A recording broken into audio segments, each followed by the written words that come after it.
Good day, I'm Stephen McHugh, and this is your JIS news for Wednesday, August 4. Government has launched its $800 million social pension program, the largest social protection initiative since the introduction of the PATH program. It targets vulnerable persons 75 years or older, giving them a guaranteed monthly income of $6,800. Eligible persons are those who are not currently in receipt of a pension, disability benefit, cash grant from PATH, or poor relief, as well as those who do not live in a government residential care facility. The introduction of the new social pension will enable us to reduce income inequality and promote a better quality of life for Jamaica's older population, recognizing that many of these persons often have, as I've said, some or no community support. 2,000 payments have already been made to seniors under the social pension program. The payments were made on July 22. Under the program, each recipient receives $6,800 monthly. Labor and Social Security Minister Carl Samuda says the disbursal of payments is expected to increase to 10,000 recipients in August. We are expecting that early next year, we would have, through this effort, cleaned up, as it were, the PATH list, so that we know exactly how many recipients are there. We know exactly how to project the funding necessary, and from there we will then begin to establish even better programs that will reach out to the poor and the needy. Currently, 315 young people are out in communities to identify participants for the program. In other news, over $400 million has been earmarked to undertake infrastructure repairs to roads, drains, and bridges in St. Ann. The commitment came from Minister without Portfolio in the Ministry of Economic Growth and Job Creation, Everald Warmington, during a tour of the parish. He says roadworks will stretch across Runaway Bay to Brownstown, Hampstead to Mount Ararat, Islington to Bengal, Buck Salem, Cardiff Hall to Tripoli, and Priory to Bamboo. The minister says $45 million has also been approved to commence long-standing rehabilitation work on the breakaway in the Lewis community. We have done a scoping for half of the road itself, and I hope to do the other half in the next financial year. So it'll be done in 2 phases because of the cost to complete the entire stuff. And you have 63 constituencies, so the other members of parliament, they have to be considered. Other projects include $25 million to carry out urgent river training work at Sleepy Hollow near Bamboo and $8 million to repair drains in sections of Bamboo.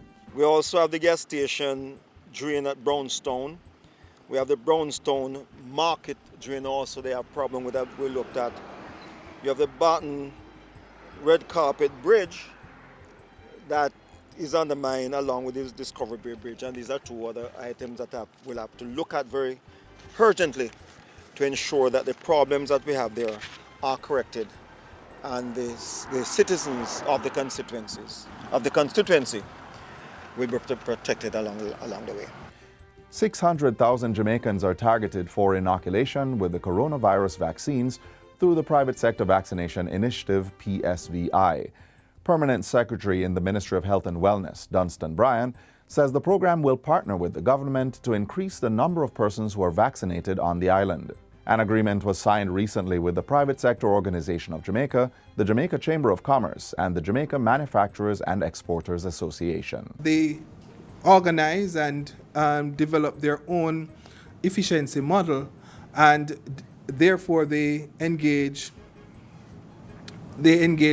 their own private practitioners to augment the public health system and also to engage the workforce that they collaborate with to inoculate the target of 600,000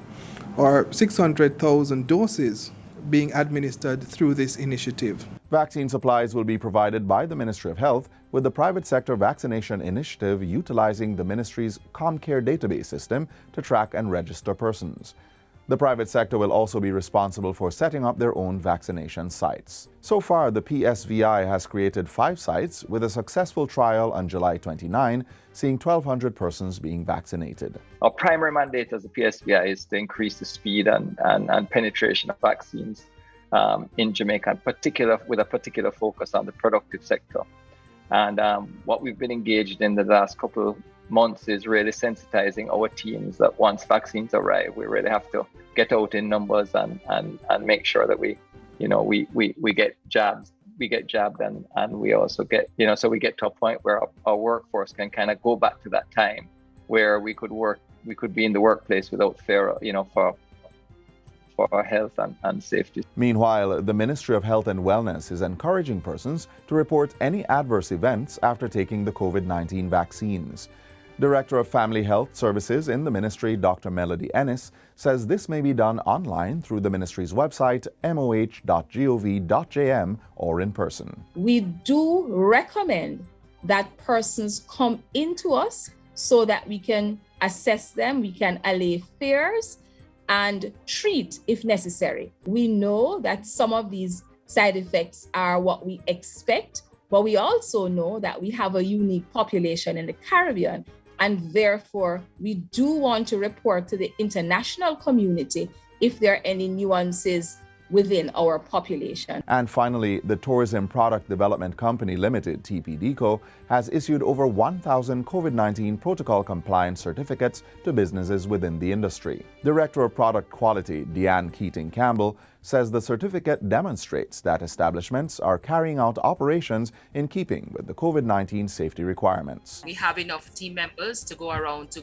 facilitate, to do the hand-holding, and it is our objective to get Jamaica's tourism product safe and resilient, because actually the protocols enable us to be a resilient destination, and that is what we want out there, so that the world knows that they can come to Jamaica because our product is safe. And I think the statistics actually prove that in terms of the rate of infection within the sector is either nil or very, very, very low. Mrs. Keating-Campbell was speaking at a webinar held as part of TPDCO's 25th anniversary activities on Saturday. She adds that there are general protocols entities must adhere to, as well as specific guidelines listed in the Ministry of Tourism's COVID-19 Health and Safety Protocols document, which is designed to support consistent standards across the industry. And that's it for JIS News Today. I'm Stephen McHugh. Thanks for watching.